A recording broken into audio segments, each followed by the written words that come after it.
Hello friends, आज मैं आप सबके साथ पोहे के पत्ते के क्रिस्पी पकौड़े की रेसिपी शेयर करने जा रही हूँ। रेसिपी पसंद आए तो इसे लाइक और शेयर करिएगा और मेरे चैनल को सब्सक्राइब करना बिल्कुल नहीं भूलिएगा। तो चलिए पोहे के पत्ते के पकौड़े बनाना शुरू करते हैं।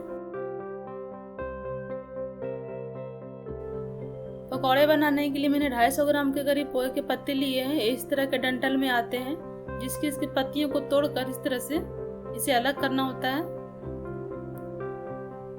और जो डंठल बच जाता है उसकी आप सब्जी बनाने में इस्तेमाल कर सकते हैं। इस तरह से तोड़ लें इसे और इसके रेशे को निकाल लें। इसके रेशे को आप चाकू से निकाल सकते हैं, बहुत ही आसानी से इसके रेशे निकल जाते हैं। एक बात और मैं बताना चाहूँगी, पोहे के पत्ते बहुत ही ज़्यादा पौष्टिक होते हैं। ये पालक से कहीं ज़्यादा पौष्टिक होते हैं। आप गूगल सर्च करके देख सकते हो। इसमें बहुत सारे गुणकारी तत्व पाए जाते हैं जो हमारे बॉडी के लिए बहुत ज़्यादा फायदेमंद होता है। इसके पत्ते पालक के पत्ते से मोटे मोटे होते हैं और चिकने होते हैं। ये थोड़े से चिपचिपे भी होते हैं, जैसे अरबी होती है बिल्कुल उसी तरह, लेकिन टेस्ट इसका बहुत अच्छा होता है। मैंने पोहे के पत्ते को साफ करके इसे 2-3 पानी से अच्छे से धो लिया है। अब हम इसे कट करेंगे। जैसे हम सरसों के साग काटते हैं उसी तरह से हम इसे बारीक काट लेंगे। आप इसके पत्ते को चना के दाल में डालकर भी बना सकते हो, जैसे आप पालक के पत्ते को बनाते हो। बहुत ही ज्यादा टेस्टी लगते हैं, पौष्टिक तो होते ही हैं।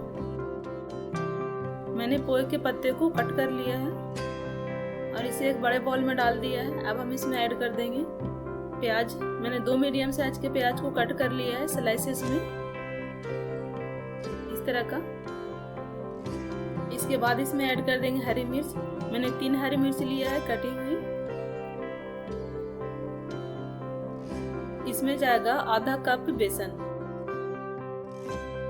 बेसन डालने के बाद हम इसमें ऐड कर देंगे 1 चम्मच अदरक लहसुन का पेस्ट, 1/4 छोटी चम्मच लाल मिर्च का पाउडर, आधा छोटी चम्मच हल्दी का पाउडर, 1 चम्मच धनिया का पाउडर, 1 चम्मच गरम मसाला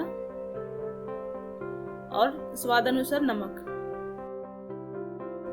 अब सभी इंग्रेडिएंट्स को अपने हाथों से क्रश करते हुए अच्छे से मिला लेंगे। थोड़ा थोड़ा ये ड्राई लग रहा है तो इसमें हम थोड़ा सा पानी ऐड कर देंगे। मैं 2-3 चम्मच के करीब पानी ऐड कर रही हूँ इसमें। पानी डालने के बाद इसे अच्छे से मिक्स कर देंगे पत्ते और प्याज को क्रश करते हुए। मैंने इसे मिक्स कर लिया है। अब हम इसे डीप फ्राई करेंगे। इसे डीप फ्राई करने के लिए मैंने कढ़ाई में तेल गर्म किया है। तेल अच्छे से गर्म हो गया है, आप देख सकते हैं। अब हम पकौड़े बनाएंगे। उसके लिए हम थोड़ा सा मिक्सर उठाएंगे इस तरह से और इसके बाद तेल में डाल देंगे। इसी तरह से हम सभी पकौड़े को कढ़ाई में एक एक करके ऐड करते जाएंगे। कढ़ाई में हमें उतनी पकौड़े ऐड करना है जितना कि आसानी से फ्राई हो सके। पकौड़े को तलते वक्त फ्लेम को हमें मीडियम रखना है और इसे पलटने में हमें जल्दीबाजी नहीं करना है। एक तरफ से जब अच्छे से सीख जाए इसके बाद हम इसे पलटेंगे। पकौड़े हमारे एक तरफ से सीख गए हैं, इसके बाद हम इसे पलट देंगे।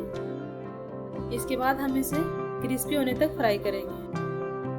पकौड़े का कलर चेंज हो गया है, एक क्रिस्पी हो चुका है अच्छे से। अब हम इसे एक टिश्यू पेपर के ऊपर निकाल लेंगे ताकि इसमें जो एक्स्ट्रा ऑयल रह गया होगा वो निकल जाए।